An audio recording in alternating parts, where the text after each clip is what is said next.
Hi అండి, welcome to Vidya's వంటిల్లు. ఎలా ఉన్నారు? అందరూ బాగున్నారా? మేము బాగున్నామండి. నీటి వంకాయ వెల్లుల్లి కారం కూర. ఇదిగోండి నీటి వంకాయలు ఇలా కట్ చేస్తున్నానండి, చిన్న చిన్న ముక్కలు. మీ ఇష్టం, మీరు ఏ సైజులో కట్ చేసుకుంటే ఆ సైజులో కట్ చేస్తాం. చాలా సింపుల్ రెసిపీ అండి. స్టవ్ వెలిగించుకుని పెనం పెట్టుకోండి. 2 స్పూన్లు ఆయిల్ వేస్తున్నాను. ఆయిల్ వేడెక్కిందండి. మనం వెల్లుల్లిపాయ కారం అనుకున్నాం కదండి, వెల్లుల్లిపాయలు మిక్సీ పట్టేస్తాను. అందుకని ఇప్పుడు వెల్లుల్లిపాయ వేయట్లేదు నేను. 1 స్పూన్ పొట్టు మినపప్పు, 1/2 స్పూన్ ఆవాలు, 1/2 స్పూన్ జీలకర్ర. ఇవి కొంచెం వేగాలి. ఇందులో మనం పచ్చిమిరపకాయ కూడా వేసుకోమండి. ఎల్లుల్లిపాయలు అనుకున్నాం కదండి మనం కూరకి. ఇవ్వండి ఎల్లుల్లిపాయలు రేకలు తీసుకుని ఎల్లుల్లిపాయలు అలా ఒలుసుకుని మిక్సీ బౌల్లో వేసుకోవాలి.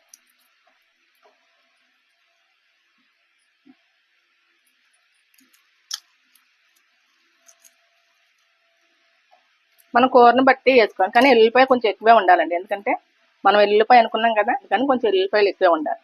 బాగుంటుందండి కూర సరిపడా సైంధవలో నేను వేస్తున్నానండి. కారం కూడా ఇందులో వేసేస్తున్నానండి. 1/2 స్పూన్ కారం, ఎందుకంటే ఎండుమిర్చి వేస్తాం మనం. ఇప్పుడు మినపప్పు వేగిందండి.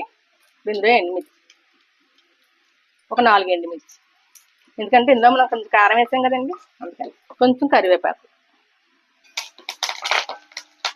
వంకాయ ముక్కలు వేసుకొని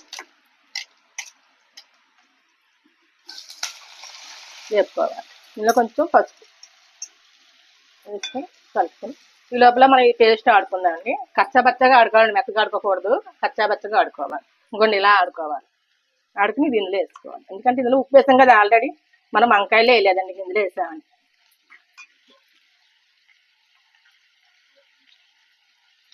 కొంచెం అండి మిక్సీ కడుక్కున్న నీళ్ళు వేసుకోవాలి, ఎందుకంటే దీంట్లో ఉన్నది కదండి.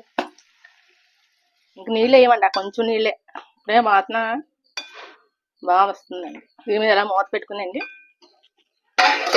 కొంచెం వాటర్ వేసుకోవాలి. ఇలా ఈ నీళ్ళు వేసాం కదండి, ఈ నీళ్ళు ఆవిరి కిందకి దిగుతాయండి. అది దిగి వంకాయ ముక్కలు ఉడుకుతాయండి, అందుకే మనం నీళ్ళు వేయట్లేదు. కొంచెం మిక్సీ కడిగి నీళ్ళు మాత్రమే వేసాం మనం. నీళ్ళు ఇందులో వలకుండా తీయాలి. ఇక్కడ ఇందులో వాటర్ వచ్చింది. ఉడకబెట్టుకుని వండుకున్నాం అనుకోండి, అందులో విటమిన్స్ అన్నీ పోతాయి. ఇలా వండుకుంటే ఆరోగ్యానికి కూడా మంచిది. ఇప్పుడు ఉప్పు చూసుకుందామండి. కొంచెం ఉప్పు కారం అన్నీ సరిపోయి. వెల్లుల్లిపాయ స్మెల్ భలే వస్తుందండి. చూడండి నూనె తేలుతుంది కదా, అంటే కూర అయిపోయినట్టండి. కూర వేగిపోయిందండి, వంకాయ ముక్క ఉడికిపోయిందండి. స్టవ్ ఆఫ్ చేసి సర్వింగ్ బౌల్ తీసుకున్నా. వాసన అయితే అదిరిపోతుందండి. చూడండి ఎంత బాగుందో.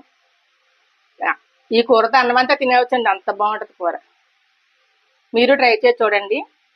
నా వీడియో నచ్చినట్టయితే లైక్ చేయండి, షేర్ చేయండి, సబ్స్క్రైబ్ చేయండి.